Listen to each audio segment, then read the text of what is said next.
दोस्तों आज की वीडियो अखिलेश यादव बनाम गोदी मीडिया होने वाली है। अखिलेश यादव गोदी एंकर चित्रा त्रिपाठी की ऐसी धुलाई कर रहे हैं जैसे क्रिकेट में कोहली किसी बॉलर की करते हैं। अखिलेश यादव गोदी एंकर के हर बॉल पर सिक्स मार रहे हैं। जब गोदी एंकर को कुछ समझ नहीं आया तो गोदी एंकर कांग्रेस और समाजवादी पार्टी के बीच लड़ाई लगाने की कोशिश करने लगी, लेकिन अखिलेश यादव ने गोदी के इस कोशिश को बड़े मजेदार अंदाज में नाकाम कर दिया। गोदी की ऐसी फजीहत देख जनता भी खूब जोर जोर से तालियां बजाने लगी, जिससे गोदी और ज्यादा भिड़ गई। दोस्तों वीडियो बहुत शानदार है, अंत तक देखिएगा क्योंकि वीडियो के अंत में अखिलेश यादव ने गोदी एंकर को जिस तरह से धोया है उसे देख आप खुद को ताली बजाने से रोक नहीं पाएंगे। चलिए आपको पूरा वीडियो दिखाते हैं। लेकिन यहाँ पर मुख्यमंत्री जी बड़े बड़े दावे करके गए हैं। उनकी ओर से एक तरफ कानून प्रशासन को लेकर अपनी पीठ थपथपाई जा रही है।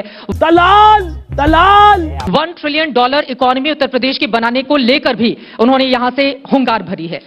बताता हूँ, पहले ये देखो। क्योंकि हमारे मुख्यमंत्री जी ये कह के गए $1 ट्रिलियन इकोनॉमी, वो शायद 1 ट्रिलियन नहीं जानते होंगे और उन्हें अपने सलाहकार बदल लेने चाहिए। मैंने सदन में भी कहा था कि जो उनके सलाहकार हैं उन्हें सलाहकार बदलना चाहिए, क्योंकि उस ग्रोथ रेट के लिए आपको बहुत कुछ करना पड़ेगा। आपने एग्रीकल्चर सेक्टर में क्या किया है, आपने और जो निवेश लाने के बड़े बड़े सपने दिखाए थे वो क्या किए हैं आपने। और फिर सबसे बड़ी बात है जो उत्तर प्रदेश जो आज 25 करोड़ का सरकार बोल रही है, आपने कितनों को नौकरी रोजगार दिए। मान लीजिए हम उदाहरण ले लें पुलिस भर्ती के, अगर पुलिस भर्ती का जो पेपर हुआ तो लगभग 30% नौजवान परीक्षा ही नहीं दे पाए। सोचिए आप, 30% नौजवान परीक्षा नहीं दे पाया और फिर इसी प्रदेश ने सबसे ज्यादा पेपर आउट देखे, पेपर लीक देखे। और उत्तर प्रदेश में नौकरी कहां है, रोजगार कहां है, उसके लिए सरकार क्या कर रही है, उसके डेटा क्यों छिपा रही है सरकार। मुख्यमंत्री ने इसी मंच से इस बात का दावा किया है कि पहले दंगों से भरा हुआ प्रदेश होता था और जब से हमारी सरकार बनी है यहां पर बहुत ज्यादा निवेश आए हैं। बोलने में सरकार कुछ भी बोल सकती है, मैं भी कुछ भी दावा कर सकता हूं। मुझे उम्मीद है एबीपी न्यूज चैनल उस बात की निष्पक्ष जांच कर करके क्या क्या जमीन पर उतरा है उस पर जरूर कोई ना कोई कार्यक्रम चलाएंगे। ठीक है। और इसके अगर पहले की निवेश आया होता तो कहीं ना कहीं कारखाना लगता हुआ नजर आना चाहिए था। मैंने आपसे कहा ना कि जो मां गंगा से झूठ बोल सकते हैं वो किसी से भी झूठ बोल सकते हैं। दावा सरकार ने क्या किया कि गंगा एक्सप्रेसवे कुंभ के मेले तक तैयार हो जाएगा, उसका कैरिज भी तैयार हो जाएगा। गंगा एक्सप्रेसवे कितना काम हो गया है, सरकार बताए कितना बन गया है। और फिर जो निवेश की बात कर रहे हैं, अगर निवेश आया होता तो $1 ट्रिलियन का जो सपना दिखा रहे हैं, ये 1 ट्रिलियन इसलिए बोल रहे हैं, जीरो टॉलरेंस इसलिए बोल रहे हैं, zero tolerance corruption, zero tolerance law and order इसलिए बोल रहे हैं कि अंग्रेजी की बात आम आदमी न समझ पाए। $1 ट्रिलियन इकोनॉमी तब होगी जब हमारे किसान की आय दोगुनी हो जाएगी। कितने किसानों की आय दोगुनी हो गई? आपने एग्रीकल्चर इंफ्रास्ट्रक्चर के लिए क्या काम किया है?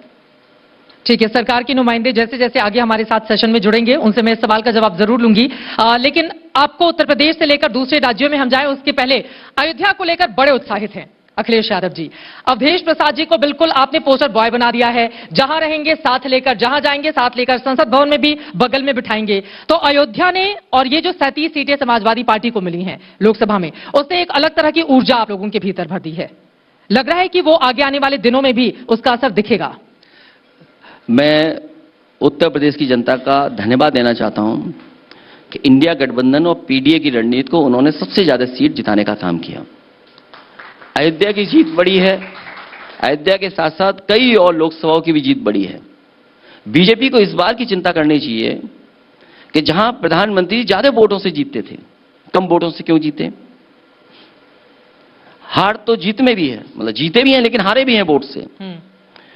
और अयोध्या का जहां तक सवाल है, जो लोग ये कहते हैं कि समाजवादी पार्टी के जीतने के बाद विकास रुक गया है, मैं आपको भरोसा दिलाता हूं कि जिस तरीके से वर्ल्ड क्लास इंफ्रास्ट्रक्चर या बिल्डिंग समाजवादियों ने बनाई है, उससे कई गुना बेहतर काम अयोध्या में समाजवादी लोग कर करके दिखाएंगे, क्योंकि समाजवादियों का सम्मान अयोध्या की जनता ने बहुत बढ़ाने का काम किया है। अब बीजेपी के नेता यहीं से पूछ रहे थे आपसे खास तौर से कि अयोध्या में जाकर राम मंदिर में आपने दर्शन नहीं किए हैं अब तक।